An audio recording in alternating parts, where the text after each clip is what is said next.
Optics से हम लोग एनसीईआरटी का सेकंड वॉल्यूम शुरू कर रहे हैं, जिसमें कि तकरीबन हम लोगों को 1.5 महीने का ये पूरा कोर्स है ऑप्टिक्स।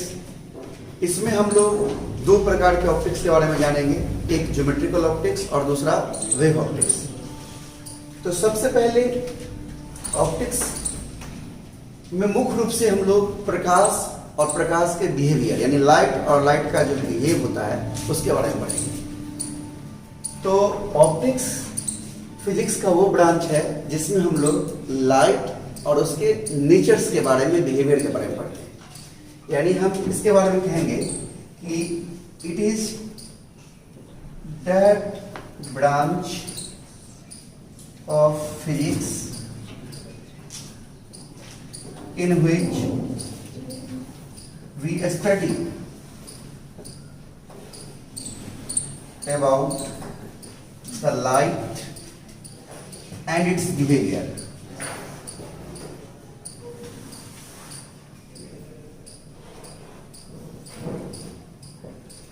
तो ऑप्टिक्स जो है वो फिजिक्स का वो ब्रांच है जिसमें हम लोग प्रकाश और इसके बिहेवियर के बारे में पढ़ेंगे। तो सबसे पहले प्रकाश क्या होता है, यहां से हम बात को आगे बढ़ाते हैं कि लाइट है क्या। तो आप लोग 10th क्लास में भी लाइट के बारे में पढ़े होंगे कि लाइट एनर्जी का फॉर्म है। Light is a form of energy which gives us sensation for site, जो हमें देखने की अनुभूति प्रदान करता है। प्रकाश ऊर्जा है, ऊर्जा का एक रूप है जो हमें देखने की अनुभूति प्रदान करता है। यानी light is a form of energy. Light is a form of energy which gives us sensation for sight। देखिए, सेंसेशन फॉर साइट मतलब हुआ कि देखने की अनुभूति प्रदान करना। सेंसेशन फॉर साइट आ जाइए, देखने की अनुभूति, ठीक है। सेंसेशन फॉर साइट मतलब होता है देखने की अनुभूति। तो लाइट एनर्जी का फॉर्म है। एनर्जी का कई सारा फॉर्म है। जैसे आप 11th में पढ़ते होंगे तो काइनेटिक एनर्जी, पोटेंशियल एनर्जी सब देखते थे आप, तो वो एक्चुअली मैकेनिकल एनर्जी का फॉर्म था। फिर आपने 11th में हीट के बारे में पढ़ा होगा, तो हीट एनर्जी एक अलग फॉर्म है। उसके बाद आपने इलेक्ट्रिकल एनर्जी के बारे में पढ़ा होगा, इलेक्ट्रोस्टैटिक्स एनर्जी के बारे में पढ़ा होगा। अभी हम लोग लाइट एनर्जी के बारे में पढ़ रहे हैं। तो लाइट एनर्जी का फॉर्म है जो हमें देखने की अनुभूति प्रदान करता है। अब इस ऑप्टिक्स के ब्रांच के बारे में भी हम लोग चर्चा कर लेते हैं। पहले क्या क्या हमको पढ़ना है। ऑप्टिक्स का एक्चुअली 3 ब्रांच होता है, और इस 3 ब्रांच में जो हमें पढ़ना है वो तीनों पढ़ना है। लेकिन ऑप्टिक्स नाम से हम लोग 2 ही को पढ़ते हैं, लेकिन पढ़ना तीनों को है। जैसे पहला जो हमारा है वो है ज्योमेट्रिकल ऑप्टिक्स, दूसरा जिसे हम कहते हैं वेव ऑप्टिक्स, और तीसरा जो है जिसे हम क्वांटम ऑप्टिक्स कहते हैं। तो क्वांटम ऑप्टिक्स में मॉडर्न फिजिक्स जो हम लोग पढ़ते हैं वास्तव में वो क्वांटम ऑप्टिक्स ही है। तो मॉडर्न फिजिक्स में जो हम लोग शुरुआती का चीज पढ़ेंगे, स्टार्टिंग में पढ़ेंगे फोटो इलेक्ट्रिक इफेक्ट, वो क्वांटम ऑप्टिक्स में आ जाता है। और ऐसे लोग ज्योमेट्रिकल ऑप्टिक्स और वेव ऑप्टिक्स कह करके पढ़ते हैं। ज्योमेट्रिकल ऑप्टिक्स में मुख्य रूप से हम लोग प्रकाश के परावर्तन और अपवर्तन के बारे में पढ़ेंगे। आप लोग पहले भी पढ़े होंगे, जानते होंगे कि प्रकाश सीधी रेखा में चलता है, किसी परावर्तक सतह से परावर्तित हो जाता है या अपवर्तित हो जाता है। ये सब जो हम लोग पढ़ते हैं, यानी सीधी रेखा में चलने का जो स्पेशल जो गुण हम लोग कहते हैं उसको अंग्रेजी में बोलते हैं रेक्टिलिनियर प्रोपगेशन। सीधी रेखा में चलना मतलब रेक्टिलिनियर प्रोपगेशन। तो लाइट के रेक्टिलिनियर प्रोपगेशन के बारे में हम लोग ज्योमेट्रिकल ऑप्टिक्स में पढ़ते हैं। ज्योमेट्रिकल ऑप्टिक्स का वो ब्रांच है जिसमें हम लोग लाइट के रेक्टिलिनियर प्रोपगेशन के बारे में पढ़ते हैं। हालांकि कुछ ऐसी घटनाएं देखी गई जिससे कि लाइट के रेक्टिलिनियर प्रोपगेशन पर सवाल खड़ा होने लगा। आइए, कुछ ऐसी घटनाएं भी देखी गई, इसमें यानी ये जो हम लोग पढ़ते हैं इसमें मुख्य रूप से लाइट को पार्टिकल मानकर पढ़ा जाता है। लाइट को पार्टिकल मानकर पढ़ा जाता है। न्यूटन का इसमें बहुत बड़ा योगदान है। न्यूटन लाइट को पार्टिकल मानता था, पार्टिकलों का समूह मानता था न्यूटन, और उस आधार पर उसने परावर्तन, अपवर्तन, इस सब घटनाओं को एक्सप्लेन करके दिखाया। लेकिन न्यूटन के ही समय में एक और बहुत ही फेमस साइंटिस्ट थे जिनका नाम था हाइजेनबर्ग। हालांकि हाइजेनबर्ग से बहुत बड़ा कद था न्यूटन का। न्यूटन का बहुत ज़्यादा नेम फेम था उस जमाने में। तो न्यूटन की वजह से हाइजेनबर्ग की बातों को लोग उतना तवज्जो नहीं दे रहा था। लेकिन हाइजेनबर्ग लाइट को कुछ अलग नजरिए से देखता था। वो लाइट को पार्टिकल का कलेक्शन नहीं मानता था, पार्टिकल के रूप में नहीं मानता था। हाइजेनबर्ग जो है सो लाइट को वेव मानता था। यानी वेव नेचर में, ये जो वेव नेचर के बारे में बात कर रहे हैं, ये हाइजेनबर्ग का सिद्धांत है। और ये जो हम ज्योमेट्रिकल ऑप्टिक्स में जो प्रायः बात करते हैं, यानी जो मुख्य रूप से आप 10th क्लास में जिस तरह का चीज सब प्रकाश में पढ़े हैं, तो वो आइंस्टीन का अपना मान्यता है। तो दोनों के मान्यताओं में काफी ज्यादा विविध था। लेकिन कुछ ऐसी घटनाएं देखी गई जिस घटना को न्यूटन एक्सप्लेन नहीं कर पाया, यानी ज्योमेट्रिकल ऑप्टिक्स से वो एक्सप्लेन नहीं हो सकती। वहां पर जाकर के हाइजेनबर्ग की मान्यता को ज्यादा बल मिला। जैसे मान लीजिए कि अगर किसी कमरे में दीवार में अगर एक छोटा सा हम होल कर दें, जैसे नया मकान बनता है और देखते होंगे आप दीवार में ईंट हटा दिया जाता है, एक छोटा सा होल कर दें और कमरे के अंदर अगर एक हम बल्ब जलाएं, तो जितना होल है अगर प्रकाश सीधी रेखा में चलती है तो उस होल के बराबर ही बाहर में भी रोशनी होनी चाहिए। लेकिन आप लोग देखते होंगे कि बाहर में रोशनी फैल जाता है। ऐसा देखें कि नहीं? जैसे मान लीजिए कि हम कार्डबोर्ड है, इसमें एक छोटा सा ये होल है मान लीजिए, और हम यहाँ पर एक सोर्स ऑफ लाइट पर रख देते हैं। ये हमारा बल्ब है जो रोशनी से निकलता है। तो अगर हम यहाँ पर एक स्क्रीन रख दें, एक पर्दा रख दें, तो हमारे हिसाब से तो लाइट इतनी ही दूर आनी चाहिए, पर्दा पर हमको इतना ही दूर में लाइट मिलना चाहिए। लेकिन आप गौर से देखिएगा तो आपको लाइट धीरे धीरे ऊपर तक मिलेगा, कुछ नीचे तक मिलेगा। ये अलग बात है कि ऊपर से यहां से नीचे आने में या यहां से ऊपर जाने में लाइट का इंटेंसिटी घटते जाता है, प्रकाश की तीव्रता घटती जाती है, यानी धीरे धीरे प्रकाश कम मिलता है।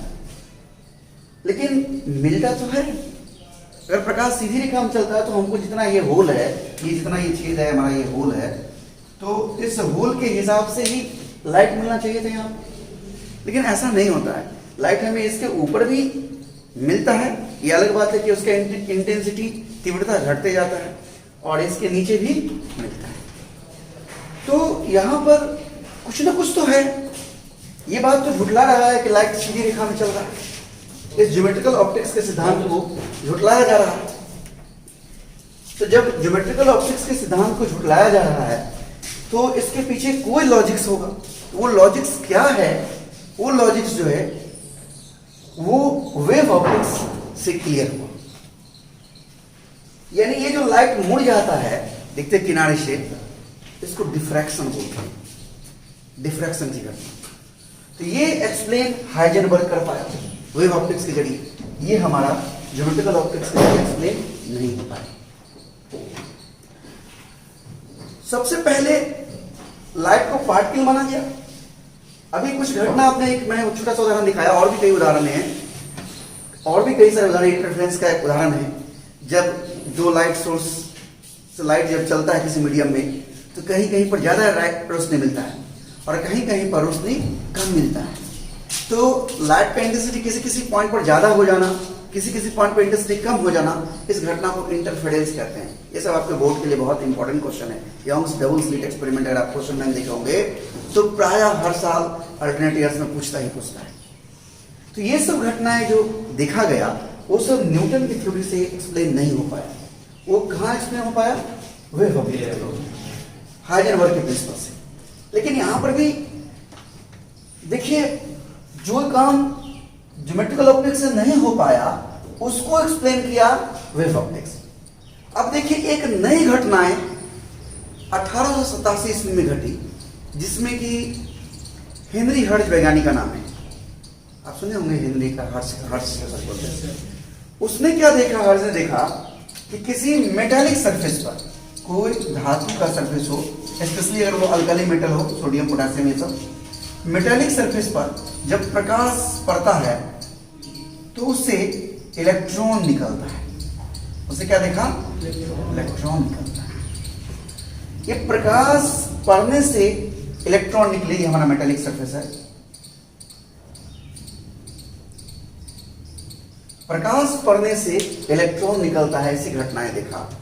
तो इस आधार पर यह बात निष्कर्ष निकला, या कहीं ना कहीं कुछ एक कंक्लूजन्स जैसा आया कि भाई प्रकाश में एनर्जी है, जिसकी वजह से वो इस सरफेस पर इलेक्ट्रॉन को निकाल पाता है। लेकिन उसने ये देखा कि प्रकाश का इंटेंसिटी कम कर देने पर, तीव्रता कम कर देने पर इलेक्ट्रॉन के निकलने में कोई असर नहीं हो रहा है। इलेक्ट्रॉन के निकलने में कोई असर नहीं हो रहा है। इंटेंसिटी कम करने पर भी इलेक्ट्रॉन निकल रहा है, समझ रहे हैं? और इलेक्ट्रॉन जो निकल रहा है वो अलग अलग गतिज ऊर्जा से, वेरिएबल काइनेटिक एनर्जी, सबका काइनेटिक एनर्जी अलग अलग है। और जो अधिकतम काइनेटिक एनर्जी से निकलने वाले इलेक्ट्रॉन का अधिक से अधिक जो गतिज ऊर्जा है, वो मैक्सिमम काइनेटिक एनर्जी जो है वो लाइट के इंटेंसिटी पर निर्भर नहीं कर रहा है। इंटेंसिटी कम करने पर भी अधिकतम काइनेटिक एनर्जी वही रह रहा है और बढ़ाने पर भी वही रह रहा है। लेकिन लाइट का फ्रीक्वेंसी घटाने पर मैक्सिमम काइनेटिक एनर्जी घट रहा है। यानी काइनेटिक एनर्जी का संबंध उसने देखा, कौन? हेनरी हर्ट्ज ने देखा कि काइनेटिक एनर्जी जो है वो प्रोपोर्शनल है फ्रीक्वेंसी की। काइनेटिक एनर्जी प्रोपोर्शनल नहीं है, मैंने इसको काट दिया, नहीं है इंटेंसिटी की। जबकि वेव ऑप्टिक्स में आप पढ़िएगा, जब मैं आपको ये पढ़ाऊंगा तो देखिएगा कि काइनेटिक एनर्जी का संबंध इंटेंसिटी से होना चाहिए। किससे होना चाहिए? इंटेंसिटी से होना चाहिए। लेकिन यहां पर हेनरी हर्ट्ज ने क्या देखा? फ्रीक्वेंसी से संबंध है। अब ये बात मामला फंस गया है। पहले आपने माना कि लाइट सीधी रेखा में चल रहा है, उस आधार पर आपने इस घटना को, डिफ्रैक्शन को या इंटरफेरेंस को एक्सप्लेन नहीं कर पाया, तब आप वेव मान लिए। अब आप वेव मान ले रहे हैं तो काइनेटिक एनर्जी का संबंध इंटेंसिटी से होना चाहिए, लेकिन काइनेटिक एनर्जी का संबंध फ्रीक्वेंसी से। अब क्या बोलेगा लोग? तो कुछ बोलने के लिए रहा ही नहीं उस समय में। तो सब लोग शांत हो गया कि भाई इसके बारे में क्या जवाब दे। एक बात जब एक्सप्लेन नहीं हो रहा था तो कुछ दूसरा माने, और दूसरा बात से भी एक्सप्लेन नहीं हो रहा है। तब जाकर के 1905 ईस्वी में आइंस्टीन आया, और आइंस्टीन जो है वो तालमेल बैठाया। आइंस्टीन ने कहा कि देखो, लाइट के पास से जो न्यूटन कहता है पार्टिकल है, वो सिर्फ पार्टिकल ही नहीं है, कभी कभी वो वेव की तरह भी काम करता है और कभी कभी वो पार्टिकल की तरह भी काम करता है। ये बात कौन कह रहा है? आइंस्टीन कह रहा है। यानी लाइट हैज ड्यूअल नेचर, ये बात आइंस्टीन कहा। और उसने प्लैंक्स क्वांटम थ्योरी, आप लोग पढ़े हुए केमिस्ट्री में, प्लैंक्स क्वांटम थ्योरी का सहारा लिया, और उसने कहा कि लाइट जो है वो एनर्जी रिलीज करता है छोटे छोटे क्वांटम में, यानी लाइट क्वांटाइज होता है, वहीं से क्वांटम ऑप्टिक्स करें। और उस आधार पर उसने ये जो इलेक्ट्रॉन निकलता है विभिन्न काइनेटिक एनर्जी से, और वो काइनेटिक एनर्जी फ्रीक्वेंसी पर निर्भर करता है, इंटेंसिटी पर नहीं, इसको एक्सप्लेन किया। तो वही हम लोग फोटो इलेक्ट्रिक इफेक्ट्स में पढ़ते हैं, यानी वो क्वांटम ऑप्टिक्स में। तो ये 3 प्रकार के लाइट्स के बारे में बातें होगी, जिसमें हम लोग सबसे पहले ज्योमेट्रिकल ऑप्टिक्स के बारे में बात शुरू करेंगे। अभी जो मैं समझा रहा हूँ समझ पा रहे हैं आप लोग? मतलब इतिहास में कैसी कैसी घटनाएं हुई वो मैंने आपको भी परिचय करवाया कि लाइट का ये सब ब्रांच क्यों हो गया, जिसके पीछे रीजंस है। कि शुरू में जो शुरुआती घटनाएं थी वो ऐसे एक्सप्लेन हो रहा था, लेकिन कुछ ऐसी घटनाएं आई जो कि एक्सप्लेन इस तरह इसकी मान्यता से नहीं हो पा रहा था, तो उसको वेव मान लिया गया। और वेव मानने के बाद कई सारी घटनाएं ऐसी है जो एक्सप्लेन नहीं हो पा रहा था, जैसे इस यहाँ फोटोइलेक्ट्रिक इफेक्ट की घटना नहीं एक्सप्लेन हो पा रहा था, तो फिर लाइट के ड्यूअल नेचर के सिद्धांत को बल मिला, जो कि क्वांटम ऑप्टिक्स में पढ़ते हैं। तो अभी शुरुआत हम लोग ज्योमेट्रिकल ऑप्टिक्स से करेंगे। ज्योमेट्रिकल ऑप्टिक्स क्या है, तो हम इसके बारे में बोलेंगे कि यह फिजिक्स का वो ब्रांच है जिसमें हम लोग लाइट के रेक्टिलिनियर प्रोपगेशन, सरल रेखा में गमन, प्रकाश के परावर्तन और अपवर्तन के बारे में पढ़ते हैं। यानी हम ये कहेंगे इट इज दैट, ऐसा ऐसा करते हैं आप लोग, इसको नोट कर लीजिए, फिर हम आगे बात करते हैं। ये सब चीजों को नोट कर लीजिए, ठीक है। तो आइए, geometrical optics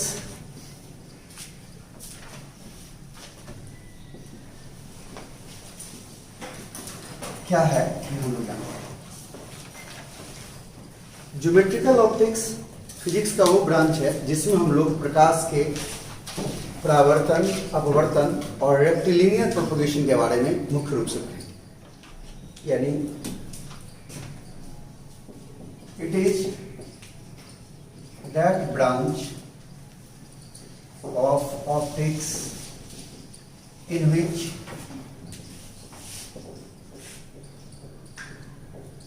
we study about rectilinear propagation of light, laws of reflection and laws of refraction.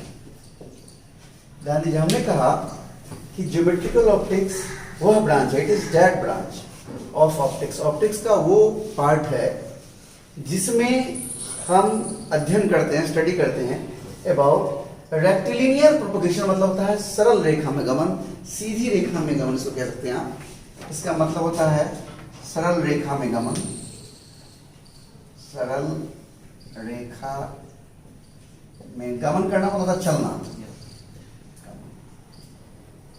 बात समझ रहे हैं? तो हम लोग रेक्टिलिनियर प्रोपगेशन के बारे में पढ़ेंगे, लॉज ऑफ रिफ्लेक्शन के बारे में पढ़ेंगे और लॉज ऑफ रिफ्रैक्शन के बारे में पढ़ेंगे। ऐसा नहीं है कि ये सब चीज सिर्फ ज्योमेट्रिकल ऑप्टिक्स से ही एक्सप्लेन होता है।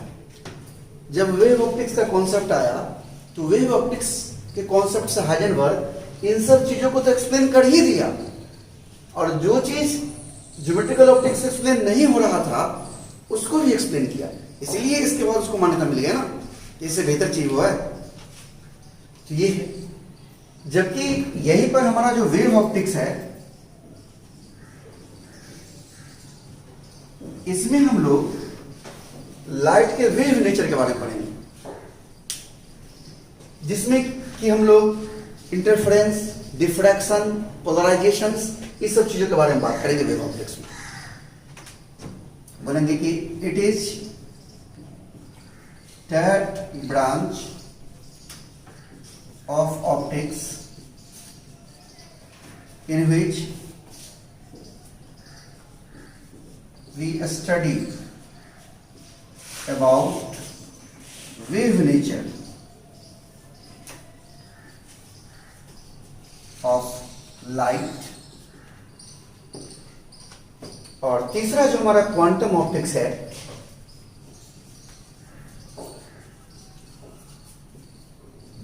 इसमें हम लोग क्वांटम नेचर के बारे में पढ़ेंगे। अभी क्वांटम नेचर क्या होता है, वेव नेचर क्या होता है, ये सब हम आगे विस्तार से बात करेंगे, क्योंकि अलग से एक टॉपिक है, पढ़ना ही है हमको। इसमें हम कहेंगे कि it is that branch of optics in which we study about the quantum nature of light।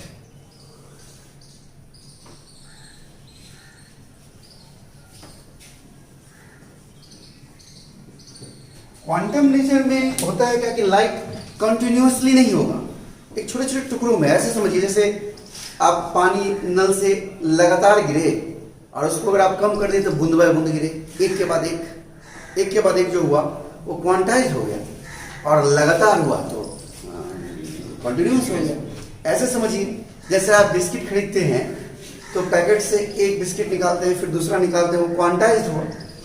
अगर सोचिए कि बिस्कुट को जब बनाया गया, बिस्किट को, तो उसको घोल बनाया गया होगा, फिर उसको आग में सेककर पकाया गया होगा।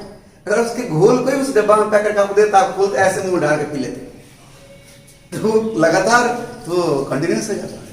तो उस टुकड़े टुकड़े में अलग अलग होना, इसे ही हम कहते हैं क्वांटाइज होना।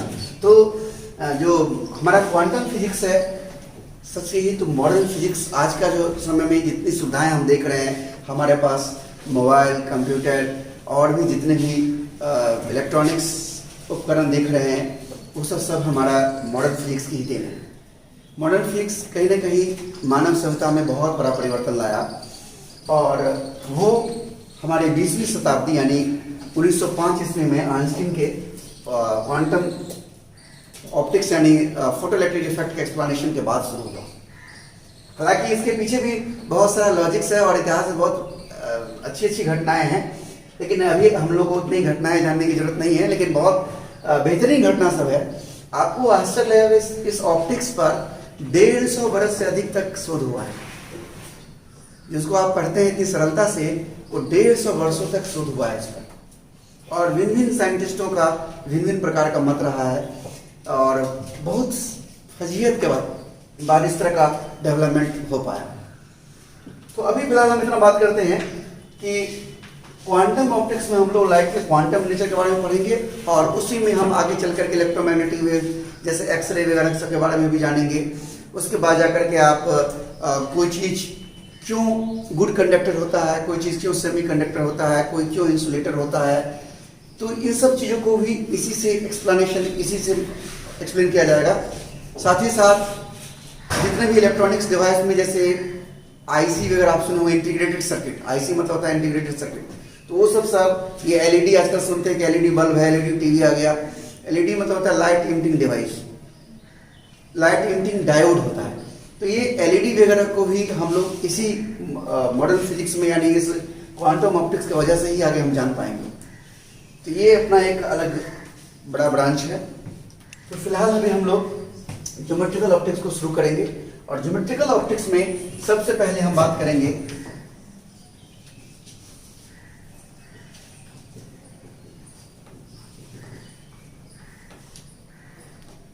ज्योमेट्रिकल ऑप्टिक्स में हम लोग सबसे पहले बात करेंगे कि मिरर क्या होता है, क्योंकि मिरर नहीं समझेंगे तो रिफ्लेक्शन कैसे समझ पाएंगे, यही से शुरू होता है। हालांकि आपका जो सिलेबस शुरू होता है वो स्फेरिकल मिरर से शुरू होता है सिलेबस, लेकिन कई सारे ऐसे क्वेश्चंस हैं जो प्लेन मिरर से आपको पूछ देगा और ठीक से इस्तेमाल नहीं करने आएगा तो आपको नहीं बनेगा। इसीलिए हम चाहते हैं कि हम पूरा ABCD शुरू करते हैं। हम ऐसा मान के चलते हैं कि हमारे सामने जो बच्चे बैठे हुए हैं, ये बच्चे इससे पहले ऑप्टिक्स के बारे में कुछ नहीं पढ़े हैं, ऐसा सोचकर मैं आपको पढ़ाना शुरू कर रहा हूँ। हालांकि आप कई सारी बातें जानते हैं, लेकिन मैं भी यही मान के चल रहा हूँ कि अभी आप कुछ नहीं जान रहे हैं और अब मैं पढ़ाना शुरू करता हूँ। ठीक है, चलिए शुरू करते हैं। सबसे पहले मिरर के बारे में बात करते हैं।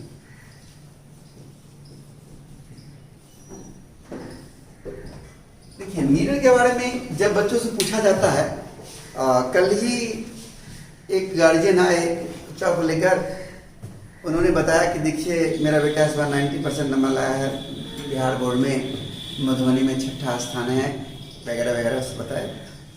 तो बातचीत क्रम मैंने कहा कि देखिए टीचरों की भी मजबूरी होती है और बच्चे की मजबूरी है कि 9th-10th में उसको बहुत चीज़ नहीं बताया जा सकता है, या बच्चा उस समय में समझने के लिए तैयार भी नहीं होता है। तो उन्होंने कहा सर एक उदाहरण दे के दिखाइए। तो मैंने उदाहरण दे के दिखाया।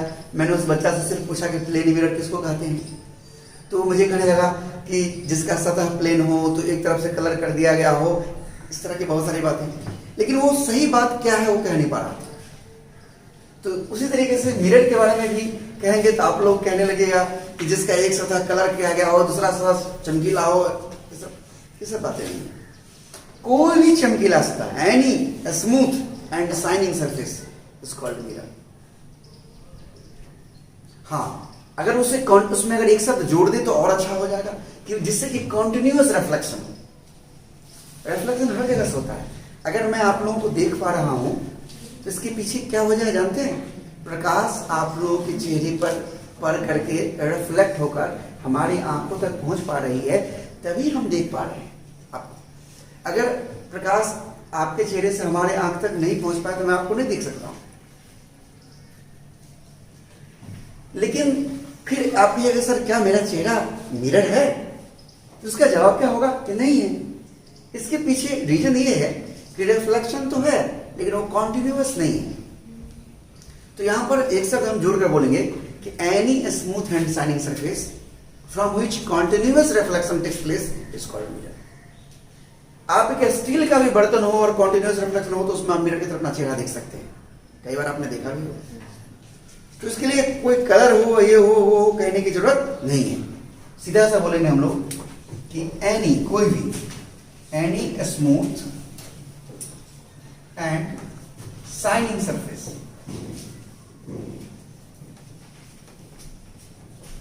from which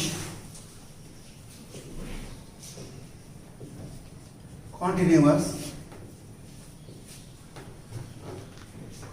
ठीक है ना, continuous reflection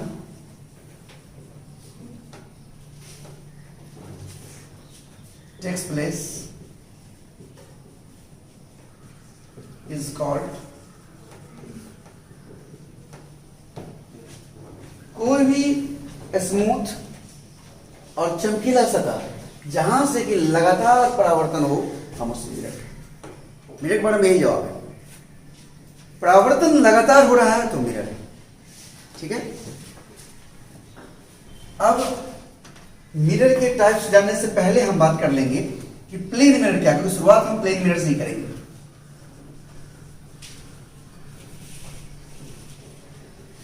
प्लेन मिरर क्या है?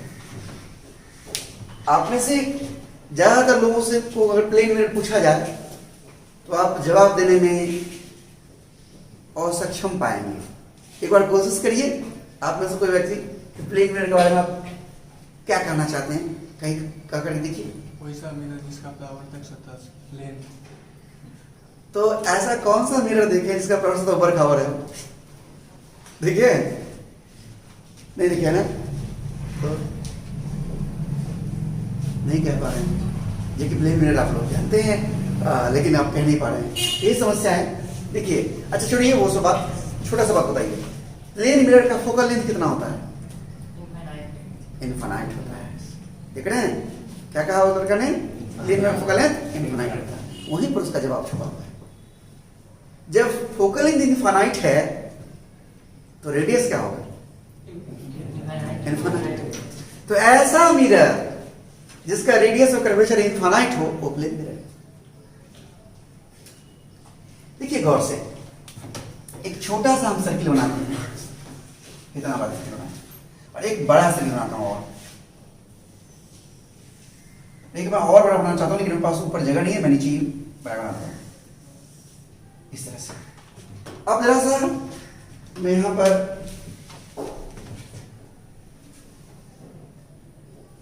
ये लाइन खींच दिया, संभवतः पैरेलल लाइन खींचा है मैंने। अब देखिए इसके बीच वाला हिस्से को देखिए, मैं यहां मिटा देता हूं इसे,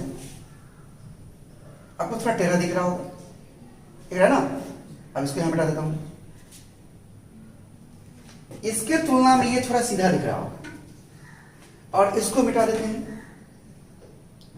ये देखिए इस यहां देखिए, इसको देखिए, इसको देखिए, ये आपको थोड़ा ज्यादा सीधा, केवल इसको देखिए, आप अगल बगल मत देखिए, अगल बगल मत देखिए, सिर्फ उसको देखिए, तब आपको ठीक से नजर मिलेगा। अब बताइए इस तीनों में सबसे ज्यादा सीधा कौन लग रहा है? ये वाला लग रहा है ना।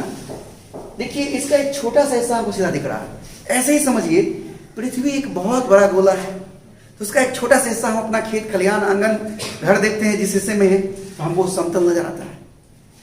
एक बड़ा स्फीयर का छोटा हिस्सा हमेशा प्लेन नजर आता है। बात समझ रहे हैं? तो सोचिए अनंत रेडियस वाला गोला की कल्पना करिए, और उस गोले का एक छोटा हिस्सा हमेशा आपको प्लेन नजर आएगा। तो प्लेन मिरर क्या है? तो ऐसा मिरर है जिसका रेडियस अनंत है, रेडियस ऑफ कर्वेचर क्या है? अनंत है, यानी बहुत बड़ा स्फीयर है, उसका छोटा सा हिस्सा काट लीजिए तो वो मिरर आपको प्लेन मिरर है। ये सही है, बात समझिए, ये बात है। तो प्लेन मिरर के बारे में हम कहेंगे कि it is such mirror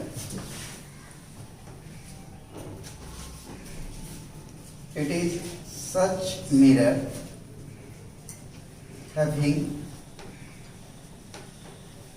radius of curvature infinite. यह वह मिरर है जिसका रेडियस ऑफ कर्वेचर इनफाइनाइट, वक्रता त्रिज्या अनंत, दैट इज अर्थात आर क्या है, इंफिनिटी। एक्चुअली इक्वल टू होता नहीं है, कोई चीज इंफिनिटी के बराबर तो हो नहीं सकता है, R tends to infinity, R करीब करीब अनंत। और अगर आप थोड़ा सा जानते हैं तो आप पढ़े होंगे कि फोकल लेंथ जो होता है, हालांकि मैं सब प्रूफ करके दिखाने वाला हूं आपको आगे, अभी फिलहाल मैं मान लेता हूं कि आप थोड़ा सा जान रहे हैं। Focal length F equal to क्या होता है, आर, और यहां पर इंफिनिटी बाई 2 यानी इंफिनिटी, यानी प्लेन मिरर का focal length, focal length of a plane mirror is infinite.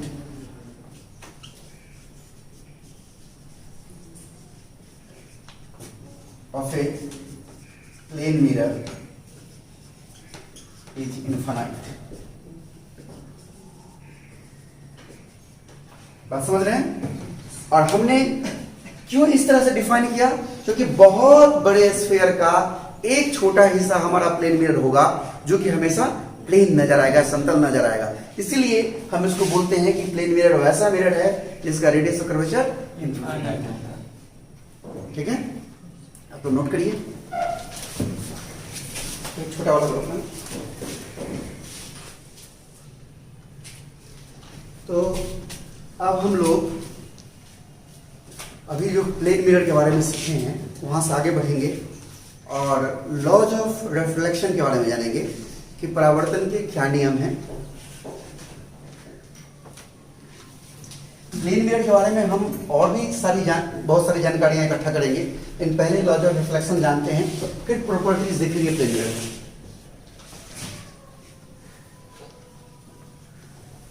Laws of reflection, परावर्तन के नियम। परावर्तन क्या होता है ये समझते हैं आप लोग? ये किसी भी सरफेस से लाइट टकराकर सेम मीडियम में वापस आ जाए, जिस मीडियम से लाइट जा रहा है उसी मीडियम में वापस आ जाए, इसे हम रिफ्लेक्शन कहते हैं, रिफ्लेक्शन परावर्तन कहते हैं। अब लॉज ऑफ रिफ्लेक्शन में जैसा कि आप लोग 10th क्लास में पढ़े हैं, फिर भी थोड़ा सा हम चर्चा करते हैं। रिफ्लेक्शन के दो नियम हैं, देयर आर टू लॉज।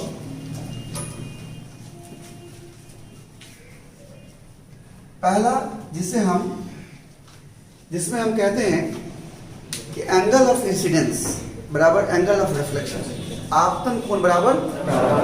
तो सबसे पहले हम फिगर इसको समझ लें अच्छी तरीके से, ये क्या होता है।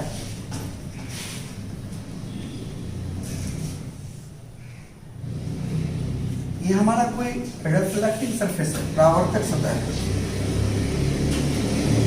Reflecting surface. और इस पर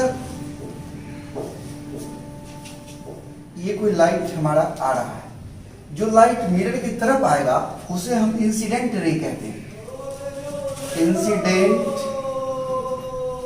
रे।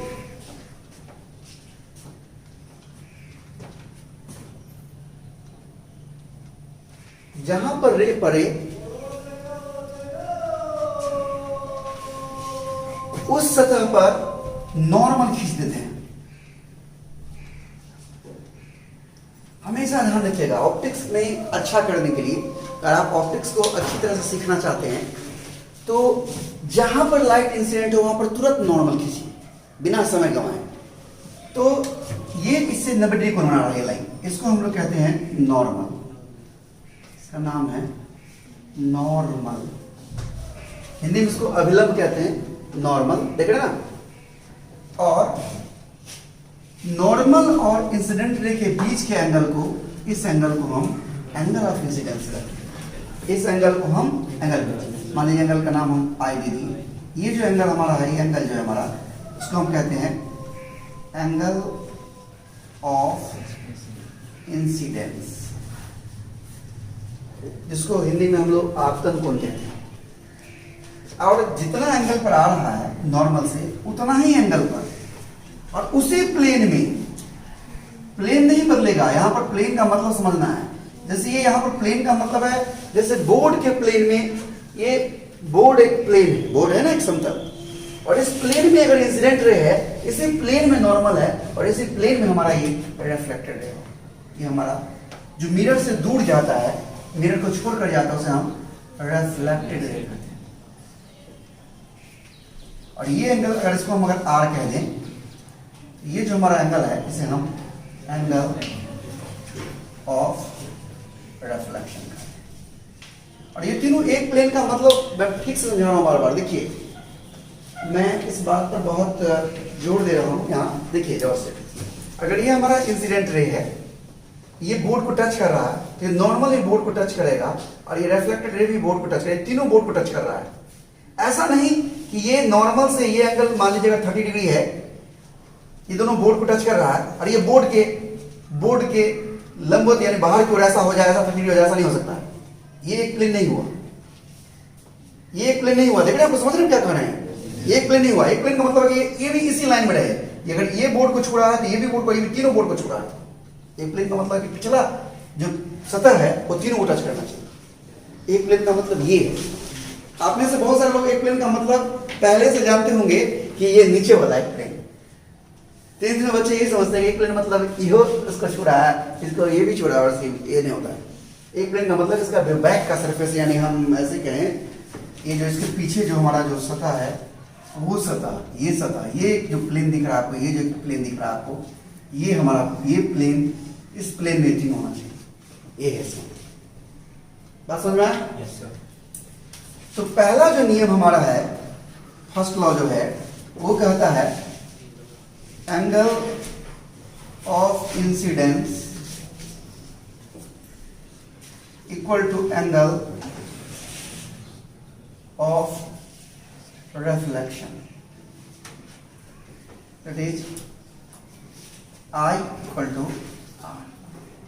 और दूसरा कहता है इंसिडेंट रे, रिफ्लेक्टेड रे और नॉर्मल एक ही प्लेन में होता है। ये प्लेन देख रहे हैं पीछे वाला जो मैंने दिखाया ब्लू कलर से, या बोर्ड का जो प्लेन है उसको तीनों टच कर रहा है, यानी एंगल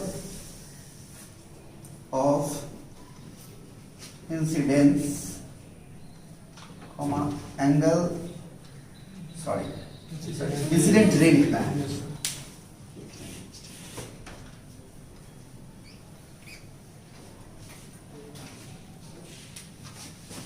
दूसरा है हमारा इंसिडेंट रे,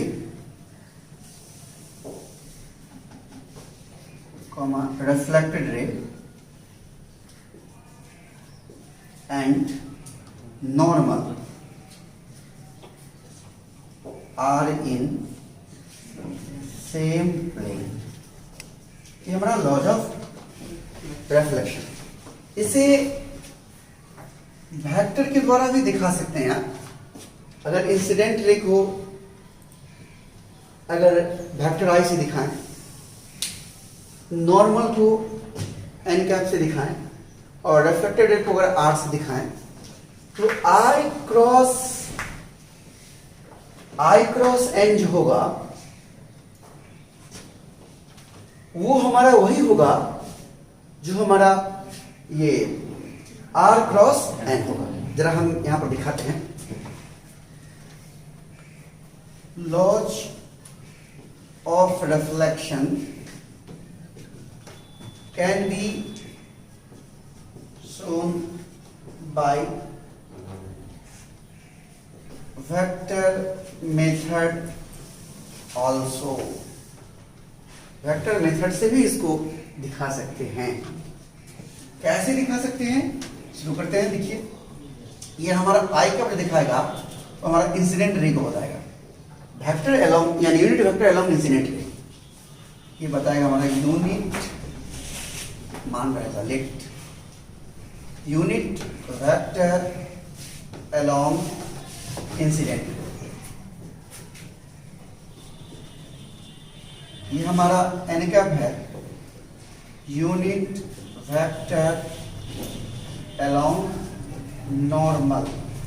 और ये नॉर्मल के अलोंग है, यानी इस फिगर में अगर हम दिखाएं, इस तरफ हमारा आई कैप, नॉर्मल यानी इस तरफ हमारा एन कैप है। और ये हमारा रिफ्लेक्टेड को हम आर दिखाएंगे, आर कैप इधर है, और ये आर कैप हमारा है यूनिट वेक्टर अलोंग रिफ्लेक्टेड। आप लोग ये भी जानते होंगे कि यूनिट वेक्टर का इस्तेमाल डायरेक्शन दिखाने में, दिशा दिखाने में होता है। हम दिशा दिखा रहे हैं कि आई कैप यानी इंसिडेंट रे का ये दिशा है, ये नॉर्मल का दिशा है, और ये रिफ्लेक्टेड रे का दिशा है। अब थोड़ा सा इसको हम यहाँ बनाते हैं समझाने के लिए, छोटा सा भी बनाते हैं। देखिए ये हमारा इंसिडेंट रे जो है, इसको हम थोड़ा सा आगे बढ़ा दें। आप जानते होंगे ये vector can be slide anywhere. एक वेक्टर को कहीं भी खिसका कर ले जा सकते हैं बिना उसके मैग्नीट्यूड और डायरेक्शन में बदलना है। यानी ये वेक्टर इसको खिसका के यहाँ से यहाँ, ये हमारा वेक्टर आई है, आई कैप हमारा, ये हमारा एन कैप है, और ये हमारा आर। अब देखिए फिर इस एंगल को हम आई कह रहे हैं, इस एंगल क्या कह रहे हैं हम, आई कह रहे हैं। तो ये एंगल जो हमारा बच गया, यहाँ से मैं इसे ब्लू कलर से दिखाता हूँ। ये जो एंगल बच गया हमारा, ये एंगल हमारा कितना हो जाएगा 180 माइनस आई। बोलिए अगर हम, और इस एंगल को हमने ऑलरेडी आर मान रखा है, ठीक है। अब देखिए आई क्रॉस एन क्या होगा, आई क्रॉस एन कैप, ये क्या होगा आई क्रॉस एन, ये यूनिट वेक्टर है, इसका मैग्नीट्यूड क्या होगा 1, और ये एन कैप का मैग्नीट्यूड क्या होगा 1, और आई वेक्टर और एन कैप वेक्टर के बीच का एंगल कितना है 180 माइनस, ये नहीं कहेंगे ये आई है, ये वेक्टर इस दिशा में है ना, देख रहे हैं आप, इसको आगे बढ़ाएंगे, यानी ये वेक्टर हुआ ऐसे, देखिए इसका टेल यहाँ हुआ ना, और ये वेक्टर हुआ, दोनों के बीच का एंगल कितना है 180 sine 180 minus I. Cross product में वेक्टर में पढ़े होंगे, ए क्रॉस बी बराबर A B sine theta with vector n cap, यानी का डायरेक्शन होता था, और यहाँ पर आई क्रॉस एन का डायरेक्शन क्या होगा, तो ध्यान दीजिए क्रॉस प्रोडक्ट डायरेक्शन कैसे निकालते हैं, राइट हैंड पाम रूल से। तो यहाँ पर ये आई कैप इधर है तो हम इधर हाथ रखें, और एन कैप की तरफ अपने हाथ उंगली को मोड़े, अंगूठा को लंबा रखते हुए अंगूठा बाहर की ओर है, यानी आई क्रॉस एन का डायरेक्शन किधर है बाहर, आउटवर्ड। तो बाहर को दिखाने का तरीका है, आउटवर्ड दिखाने का एक तरीका हुआ, आप लोग जानते होंगे, जो लोग नहीं जानते जानिए किस तरह से दिखाते हैं। ये बाहर की ओर हुआ, जिस सतह पर ये बना हुआ है उस सतह के बाहर की ओर, यानी बोर्ड पर बना है तो बोर्ड की सतह के बाहर की ओर, अगर आप कॉपी बनाते तो कॉपी की सतह के, इसको थोड़ा तोड़ देंगे, ये क्या हो जाएगा 1 हो गया साइन 180 माइनस आई, यानी साइन आई, और ये हमारा बाहर की डायरेक्शन हो गया, देख रहे हैं ये आई क्रॉस एन हमारा है। और देखिए हमारा आर क्रॉस एन क्या होगा, आर क्रॉस एन क्या, ये इसका मैग्नीट्यूड हुआ 1 इंटू इसका मैग्नीट्यूड 1, और दोनों के बीच में एंगल क्या है आर साइन आर, और इसका डायरेक्शन क्या होगा आर क्रॉस एन, बाहर की, यानी इसको थोड़ा सा तोड़ दें क्या होगा साइन आर बाहर। अब देखिए अगर हम आई क्रॉस एन बराबर आर क्रॉस एन लिखते हैं, इसका मतलब साइन आई बाहर की ओर बराबर साइन आर बाहर की ओर, यानी साइन आई बराबर साइन आर, यानी आई बराबर R, angle of incidence angle of reflection, यही तो लॉज ऑफ रिफ्लेक्शन है। क्या होगा ध्यान दीजिएगा। अब देखिए आप, अगर हम इस लॉज ऑफ रिफ्लेक्शन को कुछ इस प्रकार से डिफाइन कर सकते हैं, लेकिन यहाँ पर आपको दिखेगा नहीं, तो पहले आप इसको नोट कर लीजिए।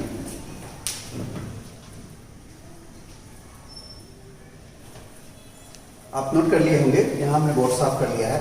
तो लॉज ऑफ रिफ्लेक्शन को हम यहां से कुछ इस प्रकार से भी लिख सकते हैं mathematically, laws of reflection can be written as I cross n equal to R cross n क्या, कुछ इस प्रकार से। ये मैथमेटिकल स्टेटमेंट हुआ हमारा लॉज ऑफ रिफ्लेक्शन का। अब देखिए आई क्रॉस एन हमारा क्या है, आई क्रॉस एन क्या है हमारा, साइन आई आउटवर्ड डायरेक्शन, ये आउटवर्ड डायरेक्शन मतलब बोर्ड के प्लेन के बाहर की, बराबर साइन आर और ये बाहर की डायरेक्शन सेम है, तो यहां से लिख सकते हैं therefore sine I equal to sine R, यानी आई इक्वल टू आर। यही तो हमारा लॉज ऑफ रिफ्लेक्शन कहता है, angle of incidence is equal to angle of reflection, ये कहता है ना आई इक्वल टू आर, यानी हम कह सकते हैं यहां से that is angle of incidence equal to angle of reflection. अब देखिए चूंकि दोनों का डायरेक्शन सेम है, इसका और इसका, अर्थात इसका और इसका डायरेक्शन सेम है, अर्थात आई और एन जिस प्लेन में है उसी प्लेन में आर और एन है, ये सिंस चूंकि the direction of I cross n is same as direction of R, therefore I, R and n cap are in same plane। Note कर लीजिए। ओके, आज यहीं तक, अब इससे आगे हम अगली क्लास में